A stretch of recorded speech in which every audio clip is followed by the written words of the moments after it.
ಅಲ್ಲ, ಅವರಿಗೆ ಸಿಒಡಿನವರು ಅವ್ರ ಮೇಲೆ ಏನು ಕ್ರಮ ತಗೊಳ್ಳೋದಕ್ಕೆ ಪ್ರಯತ್ನ ಮಾಡ್ತಿದ್ರು. ಅವರು ಹೈಕೋರ್ಟಲ್ಲಿ ಸ್ಟೇಗೆ ಅಪ್ಲೈ ಮಾಡಿದರು. ಇದಕ್ಕೆ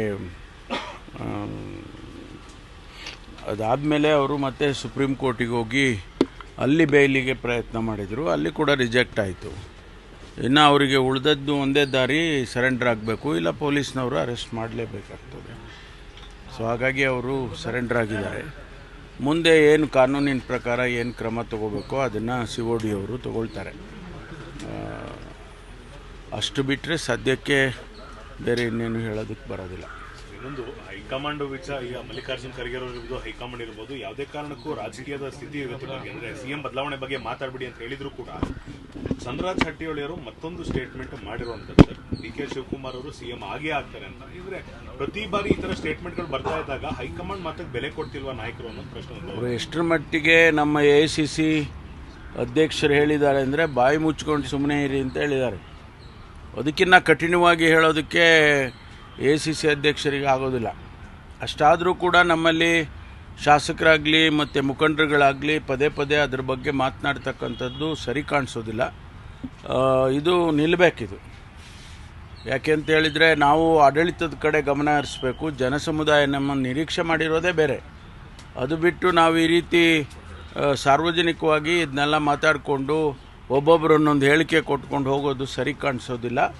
ಹೈಕಮಾಂಡ್ನವರು ಕೂಡ ಇದನ್ನು ಗಮನಿಸ್ತಾ ಇದ್ದಾರೆ ಅಂತ ನಾನು ಅಂದ್ಕೊಂಡಿದ್ದೇನೆ.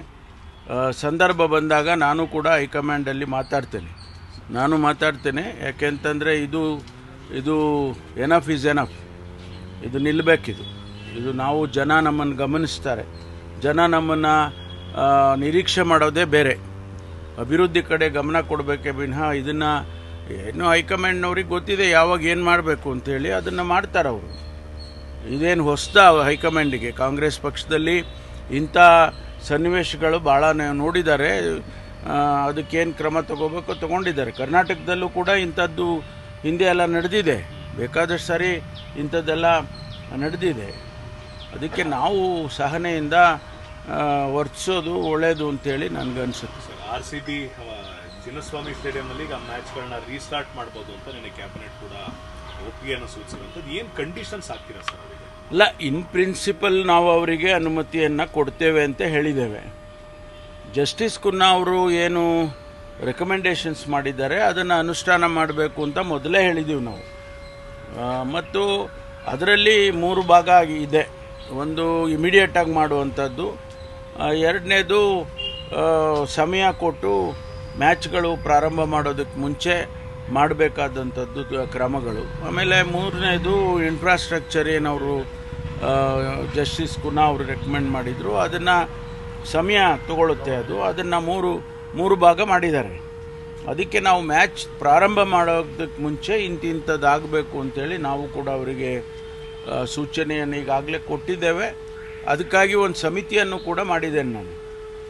ಮಾನ್ಯ GBA chief commissioner Maheshwara Rao ಅಧ್ಯಕ್ಷತೆಯಲ್ಲಿ ನಮ್ಮ ಪೊಲೀಸ್ ಕಮಿಷನರ್ ಶ್ರೀಮಂತ್ ಸಿಂಗ್ ಅವರು ಮತ್ತು ಎಲ್ಲ ಇಲಾಖೆಯವರು ಸಂಬಂಧಪಟ್ಟವರು, ಫೈರ್ನವರು, ಹೆಲ್ತ್ ಡಿಪಾರ್ಟ್ಮೆಂಟು, PWD ಡಿಪಾರ್ಟ್ಮೆಂಟು, ಇವರನ್ನೆಲ್ಲ ಸೇರಿಸಿ ಒಂದು ಸಮಿತಿ ಮಾಡಿದ್ದೀನಿ. ಅವರು ಓವರ್ಸಿ ಮಾಡ್ತಾರೆ ಇದನ್ನೆಲ್ಲ ಮಾಡಿ. ಆಮೇಲೆ ಇಲ್ಲಿ IPL ಚೆನ್ನಾಗಿ ಆಗೋ ರೀತಿಯಲ್ಲಿ ನೋಡ್ಕೊಳ್ಬೇಕು. ಪೊಲೀಸ್ ಇಲಾಖೆಯಿಂದ ಏನು ಸಿಬ್ಬಂದಿಯನ್ನು ಕೊಡಬೇಕು ಅದನ್ನೆಲ್ಲ 1ಕ್ಕಿಂತ 4ರಷ್ಟು ಈ ಬಾರಿ ನಾವು ಕ್ರಮ ತಗೊಳ್ತೇವೆ. ಆಮೇಲೆ ಗೈಡ್ಲೈನ್ಸ್ ಗೈಡ್ಲೈನ್ಸ್ ಅಂತ ಬಿಡ್ತೀರಾ ಸರ್ ಈಗ ರೀಸೆಂಟಾಗಿ? ಹೌದು, ಈಗ ಜಸ್ಟಿಸ್ ಕುನ್ನಾ ಅವರು ವರದಿಯಲ್ಲಿ ಏನು ನಮೂದನೆ ಮಾಡಿದ್ದಾರೆ ಅದರ ಹಿನ್ನೆಲೆಯಲ್ಲೇ ನಾವು ಅವರಿಗೆ ತಿಳಿಸ್ತೇವೆ. ನಾವು ಹೊಸದಾಗಿ ಏನು ಮಾಡೋದಕ್ಕೆ ಹೋಗೋದಿಲ್ಲ. Safety utmost important. ಅದಕ್ಕೋಸ್ಕರ ನಾವು ಅವರಿಗೆ ಸೂಚನೆ ಕೊಡ್ತೀವಿ. ಈ 50 ವರ್ಷದಲ್ಲಿ ಚಿನ್ನಸ್ವಾಮಿ ಸ್ಟೇಡಿಯಂನಲ್ಲಿ ಯಾವುದೇ ಘಟನೆ ನಡೆದಿಲ್ಲ. ಮ್ಯಾಚ್ ಆಗೋವಾಗ ಯಾವುದೂ ನಡೆದಿಲ್ಲ. ಇದು ಸೆಲೆಬ್ರೇಷನ್ ಮಾಡುವಾಗ ಆಗಿರುವಂಥದ್ದು. ಹಾಗಾಗಿ ಇನ್ನು ಮುಂದೆ ಸೆಲೆಬ್ರೇಷನ್ಗೆ ಅಲೋ ಮಾಡಬೇಕಾ ಮಾಡಬಾರ್ದಾ ಅದನ್ನು ನಾವು ಯೋಚನೆ ಮಾಡ್ತೀವಿ.